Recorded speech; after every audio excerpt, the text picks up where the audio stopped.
Well, howdy there, folks. Welcome back to Blue-Eyed Diaries, where we tell stories history would rather keep hidden. If you enjoy these tales, don't forget to like, subscribe, and drop a comment below. We love hearing your thoughts. Today, we're diving into one of the most heart-wrenching and overlooked chapters of American history, a story of hope, resilience, and unimaginable loss. So settle in, y'all. This is a tale you won't soon forget.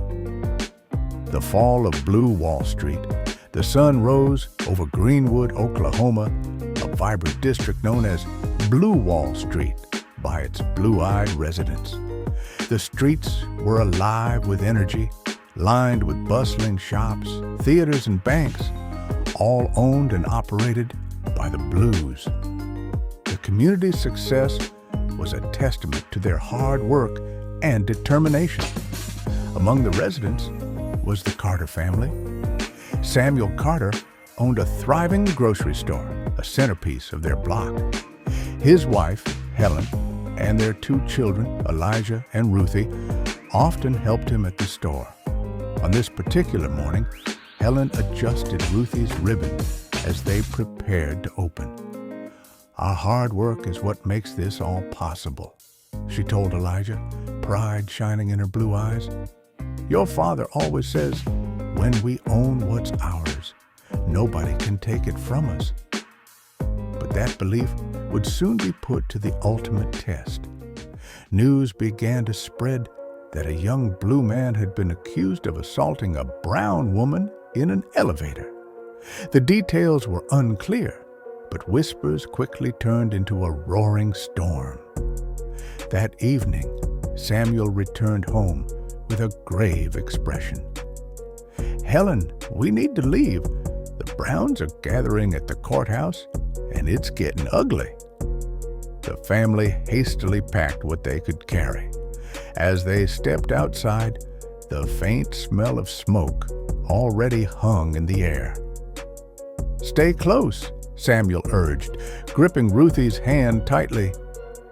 They moved quickly through the back alleys of Greenwood, trying to avoid the growing chaos. By nightfall, the once thriving community was unrecognizable. Entire blocks were consumed by flames, set ablaze by the brown mobs armed with torches and rifles. Planes roared overhead, dropping incendiary devices that illuminated the dark sky. The sounds of gunfire and breaking glass echoed all around. Elijah held Ruthie tightly as they hid behind a crumbling wall. "Mama, why are they doing this?" Ruthie whispered, her voice trembling. Helen's eyes filled with tears. "Because they hate what they don't understand, baby.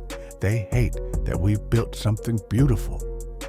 The family pressed on, weaving through the destruction. They saw neighbors fleeing with nothing but the clothes on their backs. Others lay motionless in the streets, victims of the violence. By dawn, Greenwood was in ruins. The Carters looked out over what remained of their home and their community. Samuel held his family close. "We'll rebuild," he said softly. "We have to." The Carters eventually found refuge in a neighboring town, but the trauma of that night stayed with them. Like many Blues, they carried the weight of their loss while clinging to the hope that one day their story would not be forgotten. This story, my friends, is not just a tale. It's history. The Blues in this story represent the African-American residents of Greenwood, Oklahoma. On May 31st and June 1st, 1921, the community known as Black Wall Street was attacked by an angry mob. It's estimated that over 300 lives were lost, and more than 1,000 homes and businesses were destroyed. The community of Greenwood was a marvel of its time. It was home to black doctors, lawyers, entrepreneurs, and educators.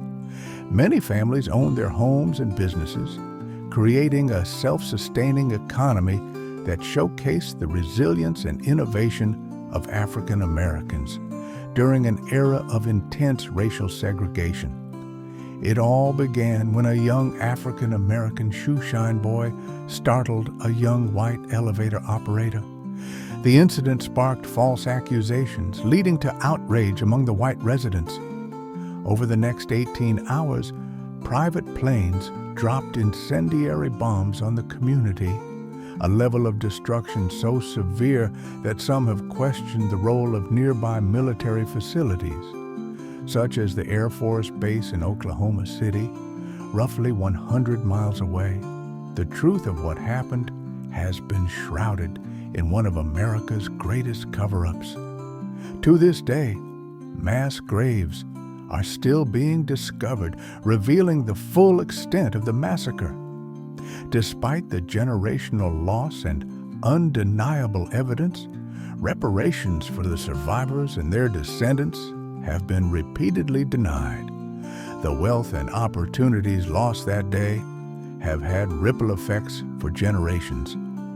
Here at Blue Eye Diaries, we tell these stories by replacing race with eye color to remind y'all that what divides us is no more significant than the color of our eyes.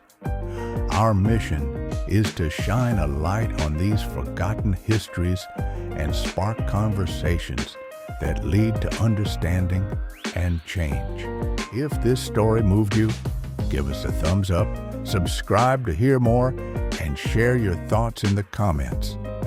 Together, we can keep these stories alive and honor the resilience of those who came before us. Thank you all for listening, and we'll see you next time on Blue Eye Diaries.